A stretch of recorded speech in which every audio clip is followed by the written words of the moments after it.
안녕하세요. 닥터 마린입니다.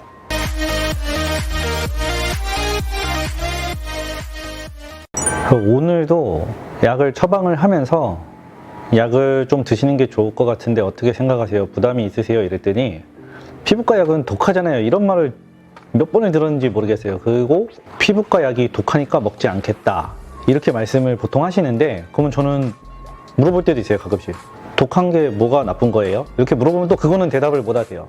그러니까 이게 뭐냐면은 피부과 약이 정확히 표현하면 독하다기보다는 부작용을 겪는 일들이 있는데, 그게 너무 이제 과장되다 보니까 이제 피부과 약은 독하다라는 어떤 선입견을 좀 많이 갖고 계신 것 같아요. 근데 독한 게 아니라 이제 많이 복용했을 때는 이제 뭐 어느 약이든 그렇지만 부작용이라는 건 생길 수 있는 거다, 이렇게 생각하시면 되고, 저는 피부과 약이 필요하면 꼭 드셔야 된다, 이렇게 생각을 해요. 그러니까 모든 병은, 그것이 경한 질환이든 중증 질환이든 뭐 암이든 항상성이라는 게 깨져서 그렇거든요. 우리 몸의 항상성은 뭐냐면은 말 그대로 우리 몸의 어떤 일정한 성질을 계속 유지시켜 주려고 하는 상태예요. 그러니까 예를 들면 우리 몸의 체온은 36.5도잖아요. 뭐 거기서 조금 올라갔다 내려갔다 할 수 있지만 평균적으로 우리 사람의 체온은 36.5도라고 표현을 하는데, 한 3도, 4도만 올라가도 문제가 되잖아요. 우리 몸은 항상 그 36.5도를 유지하려고 하는데, 요거에서 조금만 변화가 생겨도 몸에 병이 생긴다는 뜻이에요. 그래서 그 항상성이 깨지면 병이 생기는 거예요. 지금 체온이라는 거는 뭐 대표적으로 감기가 되겠죠. 감기 걸리면 체온이 많이 올라가잖아요. 그래서 그 어떤 우리 몸의 일정한 상태를 계속 유지해 주려고 하는 거, 그것이 깨지면 모든 병이 생길 수 있다. 그것이 단순한 피부염이든 암이든 그래서 생기는 거다, 이렇게 생각하시면 될 것 같아요.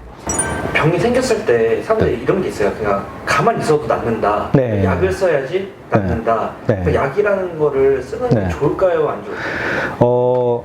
우리 몸의 면역이라는 게 예를 들어서 수치로 100인 게 정상이라고 치면은 면역 반응이 많아졌다는 거는 200, 300이 됐다는 뜻이에요. 그럼 우리 몸에서 얘를 100으로 맞춰주려고 하겠죠. 그런데 우리 몸에서 스스로 그걸 맞춰줄 수 있으면 약을 안 먹어도 되는 거예요. 그 정도의 질환이면. 그런데 막 이게 면역 반응이 1000이 됐어요. 정상치가 100인데 그거 10배가 돼버렸어요. 그러면은 한 부분에 있던 염증이 전신으로 퍼져나가서 병이 커질 수도 있겠죠. 그럴 때는 빨리 약을 먹고 100으로 맞춰주는 과정이 필요한 거죠. 그래서 약이라는 게 꼭 먹어야 된다는 아니지만 필요한 경우가 있다라고 생각을 하시면 돼요. 그 병원에서 혹시 다른 과의 약도 처방을 해줄 수가 있나요? 혹시? 그 기준이 좀 애매한데요. 저도 가끔씩 그런 요구를 받을 때가 있거든요. 피부과에 와서 비뇨기과에서 비아그라를 내달라. 이거 이상하잖아요. 그쵸? 선생님 생각하셔도 좀 이상하죠? 그쵸. 피부과에서 비아그라를?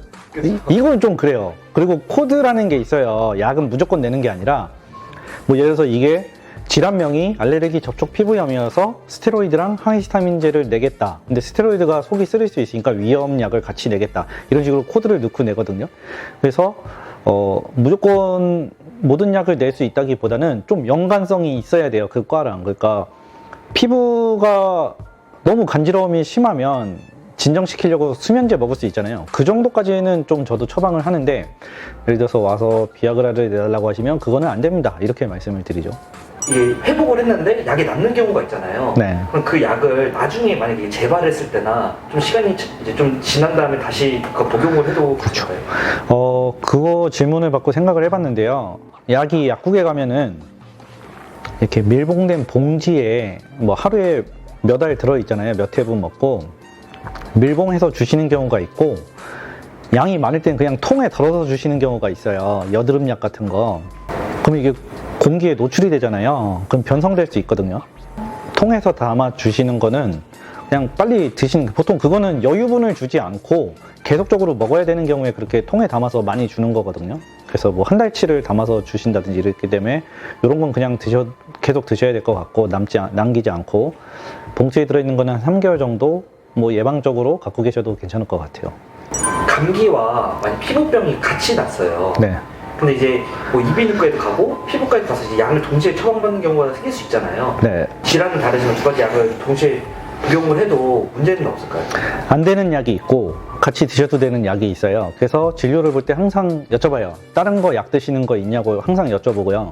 또 물어봤지만 아니라고 대답하시는 경우도 되게 많거든요. 본인이 정말 기억이 안 나신다든지 순간적으로 까먹으셨다든지. 근데 처방을 낼 때 어차피 떠요. 중복돼서 뜨거든요. 똑같은 약을 내면은. 아니면 이제 그 겹치면 안 되는 약은 처방전 누르기 전에 경고가 떠요. 그래서 알 수가 있고 같이 먹어도 되는 약이 있어요. 그럴 때는 저는 이걸 내면서 감기약 드신다고 예를 들어서 하시면은 이거 드시면 더 빨리 좋아지실 거예요. 이렇게 말씀을 드리는 경우도 있어요. 그렇지만 어쨌든 간에 같이 복용하면 안 되는 약은 저희 의료 컴퓨터 시스템이 있거든요. 약을 걸러내는 시스템 거기에서 걸리기 때문에 뭐 크게 그걸 걱정하진 않으셔도 될 것 같아요.